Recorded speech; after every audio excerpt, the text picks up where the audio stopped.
بسم اللہ الرحمن الرحیم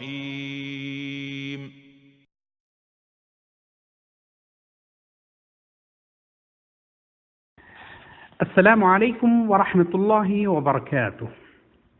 فضیلت الشیخ محمد بن جمیل زینو رحمۃ اللہ علیہ کی مشہور و معروف کتاب توجیہات اسلامیہ کے اردو ترجمے کا 11واں درس، جس کا عنوان ہے دجالوں کو سچا نہ مانو، سماعت فرمائیں۔ محترم سامعین، رسول اللہ صلی اللہ علیہ وسلم کا ارشاد مبارک ہے، من اتی عرافا او کاہنا فصدقه بما یقول فقد کفر بما انزل علی محمد۔ جو شخص کسی عراف یا کاہن کے پاس حاضر ہوا اور جو کچھ اس نے کہا اس کی تصدیق کر دی تو اس نے محمد صلی اللہ علیہ وسلم پر نازل کی گئی شریعت کا انکار کیا۔ مسند احمد، یہ حدیث صحیح ہے۔ محترم سامعین، اب ہم جانیں گے کہ یہ دجال کون ہے۔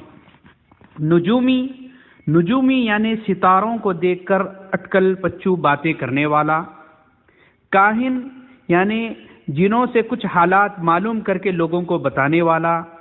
عراف یعنی غیب کی خبریں دینے والا۔ ساحر یعنی جادوگر۔ رملی یعنی ہتھیلیاں دے کر حالات بتانے والا۔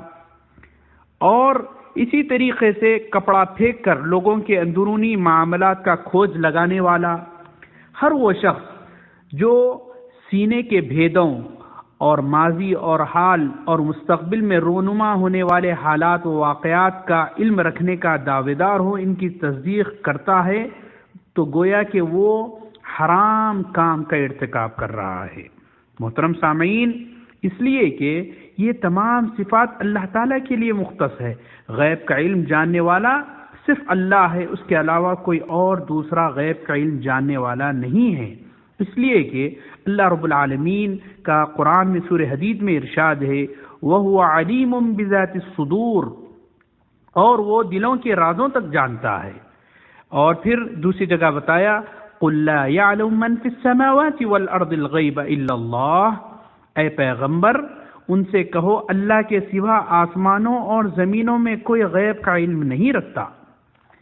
محترم سامعین، یہ دجال قسم کے لوگ جس شعبدہ بازی کا مظاہرہ کرتے ہیں، ان کی بنیاد صرف اندازے اور گمان پر ہی قائم ہے۔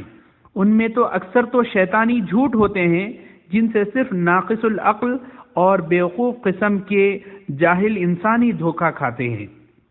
غور فرمائیے کہ اگر یہ لوگ واقع غیب جانتے ہوتے تو زمین کے سب خزانے باہر نہیں نکال لاتے، اور پھر یہ لوگ فقیر، بھکاری اور لوگوں کا مال ہڑپ کرنے کے لیے طرح طرح کی ہیلا سازیوں سے کام نہ لیتے۔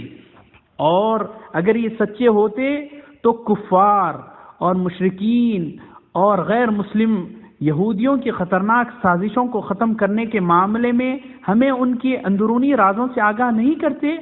تو محترم سامعین، ہم کو آج ان دجالوں سے اور ان کے فتنوں سے بچنے کی ضرورت ہے، اور ہم کو اپنے ایمان کی حفاظت کرنی چاہیے، اور اللہ تعالیٰ سے دعا کرنی چاہیے کہ اللہ تعالیٰ ہم تمام کو ان دجالوں سے، کاہنوں کے، جادوگروں کے شر سے ہم تمام کو، امت اسلامیہ کو محفوظ رکھے۔ السلام علیکم ورحمۃ اللہ وبرکاتہ۔